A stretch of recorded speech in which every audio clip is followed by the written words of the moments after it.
Hi, how are you? Ready to go? Ready to get stuff. Stuff rinonaka. Stuff zipa. Hameno. Hameno asiri kudya. Ready to get nakiro. Tiwake muviri. Tisimbise mabhonzo. Tivandudze dehwe. Ganda utsvukirire. Unyatsoonekera. Udye chikafu chinobvisa munyama. Chambwa. Ushava.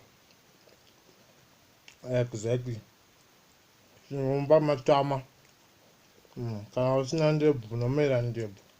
Chikafu ichocho tidye. Chinopedza nzara ipapo. Chinonaka. Tobika zvinonaka. Kwete zvamunodya kumba kwenyu. Singanaki. Tidye kunoku. Kunoku chinonakirwa. Chinodya zvinonaka.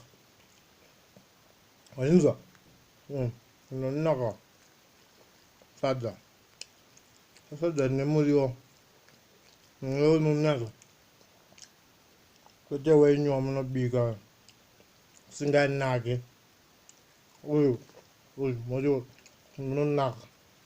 Nesadza racho rinonaka.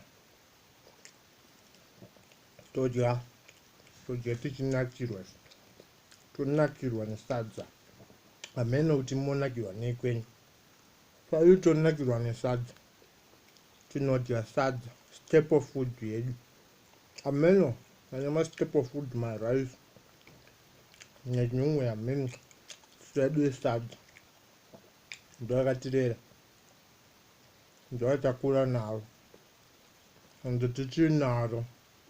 Tichiri kurichovha. Hameno tihamungarichove kwenyu. Kwedu tinorichovha. Tinorirowa.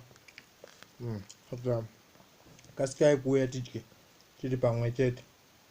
Mukanonoka ndoripedza. Wazvinoda torirowa. Ane ndikutorirowa. Ukunyatsodziya. Ende ranyatsoibva. Ramonwa.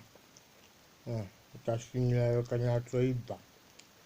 Tika zvinezvouya sadza zvisina kuibva. Sadza risinganaki. Todya rinonaka tichinakirwa. Hameno imimi